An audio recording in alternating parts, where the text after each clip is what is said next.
अस्सलाम वालेकुम नाज़रीन, मैं हूं मंसूर अली खान। अपने YouTube चैनल के ऊपर आपको खुशामदीद कहूंगा। सबसे पहले आपसे दरख्वास्त के चैनल को सब्सक्राइब करना मत भूलिएगा और बेल आइकन जरूर प्रेस कीजिएगा। आपको बहुत बहुत मुबारक हो। T20 वर्ल्ड कप में पाकिस्तान अपना दूसरा मैच भी जीत गया है। न्यूजीलैंड के खिलाफ ये मैच था और जाहिर बात है भारत को हराने के बाद कॉन्फिडेंस लेवल काफी ऊपर आ चुका था। मुझे तो इस बात का डर लग रहा था कहीं ओवर कॉन्फिडेंट ही ना हो जाए और कहीं, क्योंकि हमारी आदत है भाई, फैक्ट है, हमको एक आधा बड़ा मैच जीत जाए ना, फिर हम यहाँ पे आ जाते हैं तो फिर डर लगना शुरू हो जाता है कि अगली दफा की लाइन ना लगना शुरू हो जाए। और कुछ हुआ भी, मैं खैर इसके ऊपर मैं आगे चल के बात करता हूँ। लेकिन बड़ी इंटरेस्टिंग चीजें आज के मैच में जो है वो मैंने ऑब्जर्व की, मैं कुछ आपके साथ शेयर करता हूँ। पाकिस्तान ने ऑब्वियसली टॉस जीता, वही फैसला किया कि पहले जो है वो बॉलिंग करवाई जाए और उसके बाद टारगेट जो है वो चेज किया जाए। कॉन्फिडेंस है, ऑब्वियसली प्रेशर नहीं लिया जा रहा। बाबर ने आज फिर यही फैसला किया कि हम ऐसे ही करेंगे, जबकि पिच आज डिफरेंट थी, लेकिन और पिच बिहेव भी थोड़ा सा डिफरेंट कर रही थी। सबसे इंपॉर्टेंट बात यह कि मुझे जो सबसे अच्छी बात लगी, सबसे पहले जो कीवी जो बैटिंग है, न्यूजीलैंड की बैटिंग है, जरा उसके ऊपर आ जाएं। पावर प्ले के अंदर ही पहली विकेट गिर गई थी और मार्टिन गप्टिल की विकेट जो है वो सबसे पहले गिरी और गप्टिल को जो है वो हारिस रऊफ ने इस मरतबा आउट किया। और हारिस रऊफ आप जानते हैं कि अपनी फास्ट पेस के हवाले से मशहूर है। अच्छा, हैरानगी की बात यह है कि इस टूर्नामेंट से पहले जो कमेंटेटर्स से मैं उनकी बात सुन रहा था तो वो बार बार ये कह रहे थे कि हारिस रऊफ जो है वो स्लो बॉल ज्यादा इस्तेमाल नहीं करते। लेकिन मैंने भारत के खिलाफ मैच में भी ये चीज ऑब्जर्व की और न्यूजीलैंड के आज मैच के अंदर भी मैंने ये चीज ऑब्जर्व की कि वो अपनी स्लो बॉल की वैरायटी जो है उसको काफी इस्तेमाल कर रहे हैं और उससे बड़ा फायदा हो रहा है उनको। बल्कि उन्होंने अपनी आखिरी जो विकेट ली थी, जो बोल्ड किया था, वो भी उन्होंने स्लो बॉल से किया था। तो आगाज जो है न्यूजीलैंड का, कोई मैं नहीं समझता कोई इतना बुरा था, एक अच्छा आगाज था। लेकिन उसके बाद वक्फे से जो है ये विकेटें गिरना शुरू हुई और शाहीन अफरीदी जो है वो इस मरतबा जाहिर बात है उनकी वो परफॉर्मेंस तो नहीं थी जो हमने पहले मैच के अंदर देखी थी। लेकिन फिर भी अगर इकॉनमी के हवाले से बात की जाए तो 4 ओवर्स के अंदर सिर्फ 21 रन उन्होंने दिए, एक उसके अंदर उन्होंने विकेट हासिल की। लेकिन स्टार जो है, जो मैन ऑफ द मैच रहे, वो हारिस रऊफ रहे। 4 ओवरों के अंदर 22 रन देके 4 विकेटें उन्होंने हासिल की। और बाकी भी जो बॉलर्स हैं उन्होंने, अगर आप जो सबसे महंगे बॉलर रहे वो हसन अली रहे, जिन्होंने 3 ओवर के अंदर जो है वो 26 रन दिए और 8.66 की एवरेज से जो है ये स्कोर दिया। लेकिन एक रनआउट उन्होंने बड़ा जबरदस्त किया था, जो कप्तान विलियमसन को उन्होंने आउट किया था, तो उनकी भी परफॉर्मेंस जो है वो काफी अच्छी रही। इसके साथ साथ अगर न्यूजीलैंड का आप अगर टोटल देखें तो मेरे ख्याल में मिडिल ओवर्स के बाद जाके जो है वो जिस तरह उनकी विकेटें गिर रही थी तो वहां पे उनका जो रन रेट है वो आहिस्ता ड्रॉप होना शुरू हो गया, क्योंकि उनको नजर आ रहा था कि हमारी बैटिंग स्ट्रेंथ जो है वो इतनी आगे तक नहीं जाती।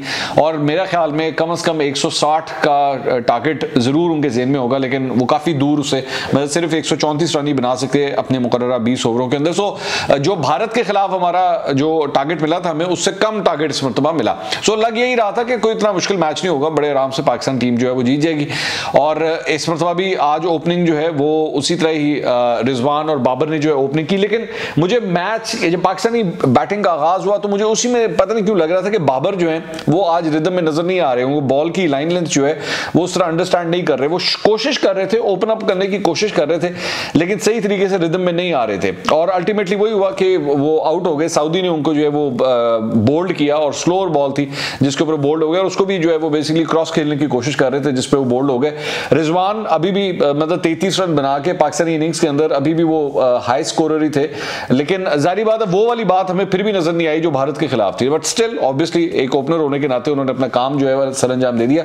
लेकिन उसके बाद फखर जमान जो है वो मुझे फखर जमान जो है कुछ ज्यादा रिदम में नहीं फील हुए, लेकिन वो सिर्फ 11 रन बना सके। हफीज ने आते साथ ही पहली बॉल के ऊपर छक्का लगाया, बल्कि मैं कमेंटेटर की उस वक्त बात सुन रहा था तो कमेंटेटर ने उस वक्त बात की कि ये अभी आए हैं, ये सेटल डाउन होंगे, ये देखेंगे। उन्होंने देखा दूंगा कोई नहीं, पहली बॉल धड़म करके उन्होंने कवर्स के ऊपर जो है वो 6 मार दिया।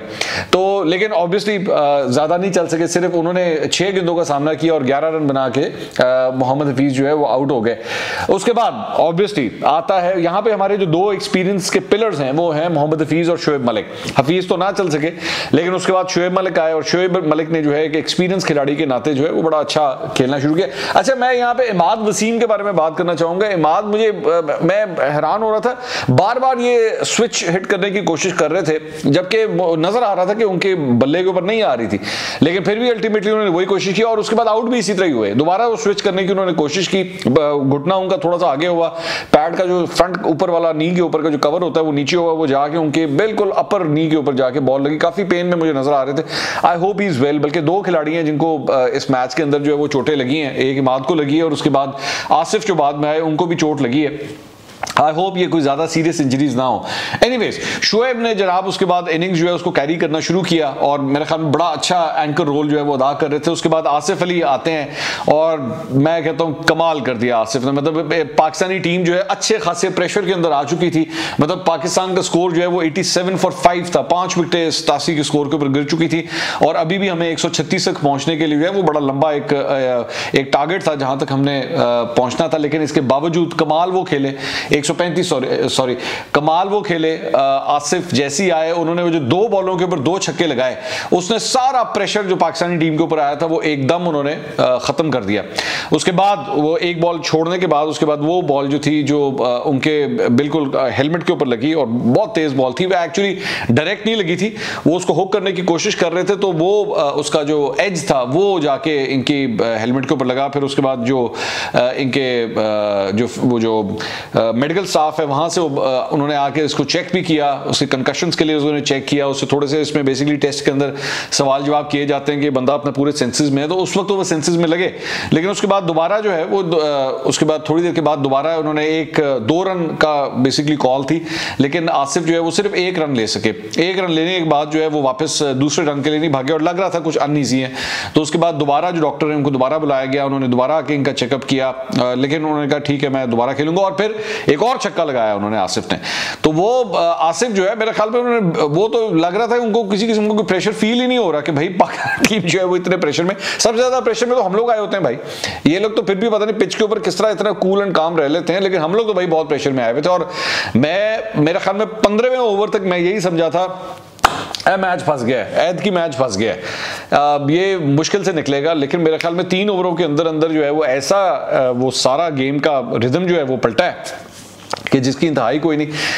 ये आज का जो मैच है इसको अगर मैं इसको ओवरऑल इसके एनालिसिस करूं तो मुझे जो सबसे अच्छी बात ये लगी कि अक्सर ये होता है कि हमारे ना किसी एक मैच के अंदर जब कोई बॉलर या बैट्समैन बहुत अच्छा परफॉर्म करते हैं तो हमारी सारी उम्मीदें जो है उनसे वाबस्ता हो जाती हैं कि बस अब इसी ने जिताना है, यही खेलेगा और खेलेगा, बाकी टीम टेस्ट ही नहीं होती, बाकी टीम के ऊपर कभी कोई प्रेशर ही नहीं डेवलप होता। आज भी मुझे नजर आ रहा था कि बस जी वो एक तो वो न्यूजीलैंड का वो वाला इशू कि जी इन्होंने अपना टूर कैंसिल किया था, तो पाकिस्तानी अवाम जो है उसके अंदर वैसे ही बड़ी तप थी कि जनाब इन्होंने नहीं छड़ना चाहे जो मर्जी हो जाए। ये जिस तरह इन्होंने टूर कैंसिल किया था और मैच शुरू होने से आपको पता है 1 घंटा पहले उन्होंने कैंसिल कर दिया था और फजूल सी वजह के ऊपर जिसका ना सर था ना कोई पैर था, तो पाकिस्तानी अवाम में तो वैसे ही बड़ा गुस्सा था। तो वो आज भी जो है वो बैटिंग के हवाले से टोटल जो उम्मीदें थी ना वाबस्ता बाबर के साथ और रिजवान के साथ ही कि इन्होंने कम पाना है, लेकिन आगे चलते चलते वो जब आउट हुए ना तो अब मुझे भी ये फील हो रहा है, मैंने कहा यार ये जो इनकी आगे की बैटिंग लाइनअप है इसका टेस्ट होना चाहिए, इसको देखना चाहिए कि ये इसमें कितनी डेप्थ है, क्या जब ये प्रेशर सिचुएशन में जाते हैं तो क्या ये परफॉर्म कर पाते हैं या नहीं कर पाते। तो आपको क्लियर हो गया, आपके मतलब ये जो 5 विकेटें गिरी हैं इसके अंदर आपको क्लियर हो गया कि कौन कितने रिदम में और कौन किस तरह खेल सकता है। तो ये अच्छा हुआ, मतलब आज आपको पता लग गया कि आपकी बैटिंग लाइन जो है वो आसिफ तक जब जाती है या शोएब मलिक या इमाद तक जब जाती है तो बंदे हैं आपके पास पीछे जो उसको आपको आपकी इनिंग को जो है वो आगे ले जा सकते हैं। इसी तरह बॉलिंग के अंदर भी अगर आप पिछले मैच में देखें तो हारिस की वो परफॉर्मेंस नहीं थी बल्कि शाहीन की परफॉर्मेंस थी, लेकिन इस मरतबा हारिस ने जो करके दिखाया कि मतलब अपने बेस्ट फिगर्स उसने शो किए कि उसने 4 विकेटें हासिल की, 4 ओवर में सिर्फ 22 रन देके उसने 4 विकेटें हासिल की, तो उसने भी दिखाया कि वो भी फॉर्म में है और अच्छी परफॉर्मेंस दिखा सकता है। जबकि हारिस के हवाले से बड़ी तनकीद हो रही थी इस बात के ऊपर कि हारिस जो है वो किसी काम का नहीं है और जनाब सिर्फ पेस से कुछ नहीं होता, लेकिन उसने अपनी बॉल के अंदर एक जो वैरायटी ये चीज लेकर आया ना कि स्लो बॉल जो है वो उसका इस्तेमाल ज्यादा कर दिया। T20 के अंदर बेसिकली यही होता है कि आपने बैट्समैन को अपना रिदम नहीं दिखाना कि आप बेसिकली किस अगर तो सिर्फ एक ही स्पीड से आप बॉल करते जा रहे हैं तो बैट्समैन जो है वो बिल्कुल उसकी टाइमिंग पक्की हो जाती है, लेकिन ऑब्वियसली जब वो आपको हिट करने की कोशिश कर रहा है, स्लॉक करने की कोशिश कर रहा है, तो अगर पेस के अंदर वैरायटी आए तो उससे जो है वो बैट्समैन के लिए जज करना मुश्किल हो जाता है। और आप देखें, आप उठा के देख लें इस मैच के अंदर भी और पिछले मैच के अंदर भी कई बैट्समैन जो है दोनों साइड से, पाकिस्तान से भी और दूसरी साइड से भी, मतलब मुखालिफ टीमों से भी, वो स्लो बॉल के ऊपर भी बहुत आउट हुए हैं फास्ट बॉलर्स की। तो मेरा ख्याल में आज बॉलिंग और बैट्समैन दोनों ही अच्छा हुआ कि आपकी दोनों साइडें जो है वो टेस्ट हुई हैं, दूसरे बॉलर्स ने भी अच्छा परफॉर्म किया और बैटिंग लाइन भी जो है वो आपकी मिडिल ऑर्डर से भी बल्कि लोअर मिडिल ऑर्डर तक गई है, तो अच्छी बात है ये, मतलब पता आपको लगा कि आपकी परफॉर्मेंस जो है वो कैसी है। So I think all the best, as long as we are winning, हम इस वक्त टेबल के टॉप के ऊपर आ गए हैं, तो और आपको क्या चाहिए।